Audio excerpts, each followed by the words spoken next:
Hello again! Tonight I will fix my compressor. The outlet piece broke, all by itself, I swear. To be fair, it looks like the component is made out of pretty dodgy, very brittle cast of some kind. I am not even sure what material or mix of materials was used.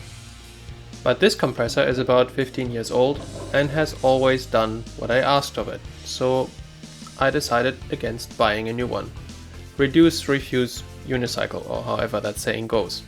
Also, used compressors are expensive in this part of town, and new compressors are even expensive, while the replacement part cost me around 20 euros.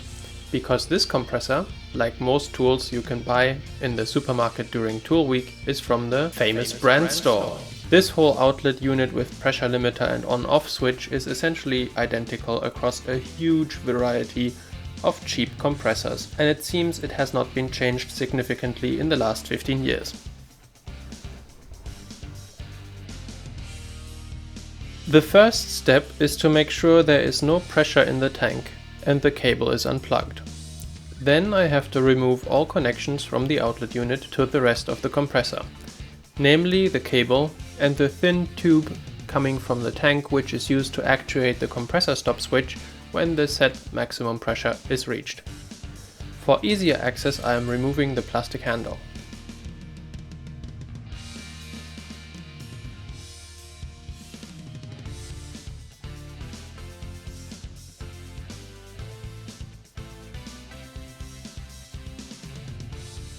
Then I loosened the outlet unit with my vintage wrench hand-vise hammer hybrid and removed the pneumatic hose couplings.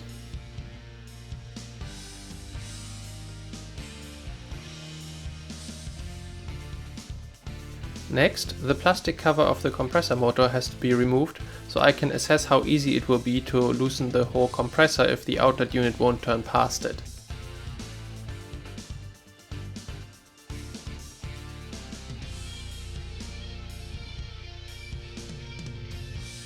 The cap of the pressure switch and power switch housing is removed after loosening a single screw, which I had to dig out from under 15 years worth of garage dust.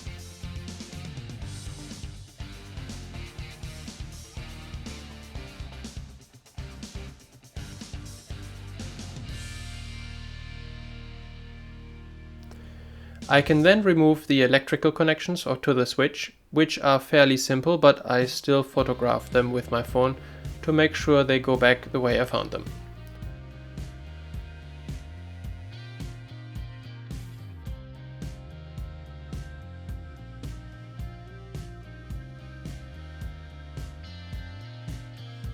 On a side note, the cables go through plastic fittings which look like the ones used for waterproofing, or at least pull stop. As you can see here, they serve no function in this machine. I have no idea why they even bothered adding them.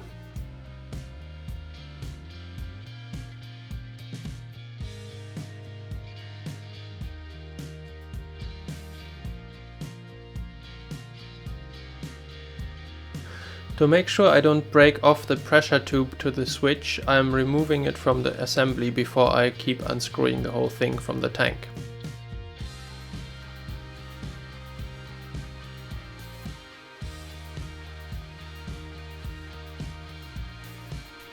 The lock nut from the original outlet has to be removed because it will be reused on the new unit. It is firmly stuck in place with corrosion and some kind of sealant, but with some convincing I managed to remove it.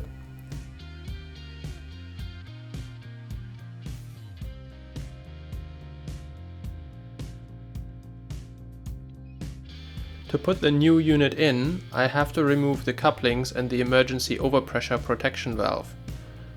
I realized a bit late that the valve was glued in, and since it is of rather flimsy construction and I am rather ham-fisted, I had already damaged it beyond repair by that time. In hindsight, I should probably have removed the keyring and taken the plastic cap off so I can access it with a socket wrench, but that is the problem with being smarter afterwards. For the time being, I will have to check that maximum pressure is not exceeded every time the compressor runs, right? Or just trust the regular switch and risk death. I will order an emergency vent valve when I have the time. Instead of using glue like the manufacturer obviously did, I am sealing the threads with Teflon tape. Threads themselves are never 100% airtight due to the necessary clearance which allows for easy assembly of nuts and bolts. The Teflon tape is tightly wrapped around the threads and squeezes into the gaps in the threaded connection, creating an effective seal which, when done right, will withstand a few bars of pressure. Just bear in mind that Teflon tape seals have to be cleaned off and replaced with fresh tape every time the components are separated, and the screw should only be turned into the hole and then stopped, not turned back out to any significant degree. Teflon tape is available in any decent hardware store. Plumbing section. Go get yours today! Or don't. Suit yourself. The new outlet unit can now be screwed in place and the fittings reinstalled, also using Teflon tape. In place of the broken safety valve, I am just putting another coupling which I salvaged from the old outlet unit to close the hole for the moment, and totally not leave it there permanently. The new unit actually has legit and working cable pull stoppers in the switch's housing, and also regarding the metal used for the main piping, it looks like an upgrade over the original. The wiring diagram is less than ideal because it does not describe the wiring for this system at all, but I managed to get the wiring sorted without a guide.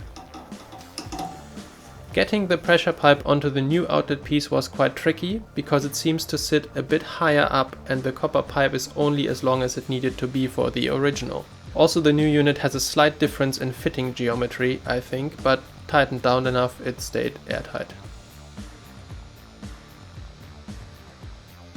I plugged in the compressor and did a test run to A, make sure it was not leaking, and second, confirm that the motor cutoff triggered around the 8 bar mark. The pretension of the spring in the pressure switch looks like it's adjustable via a screw, so if it is delivered in the wrong setting, for example 5 bar or 10.5 bar, I can presumably adjust it myself.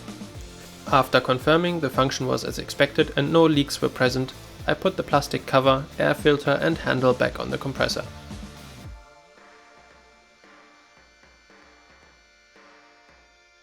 Well, this concludes our video for today. Thanks for watching.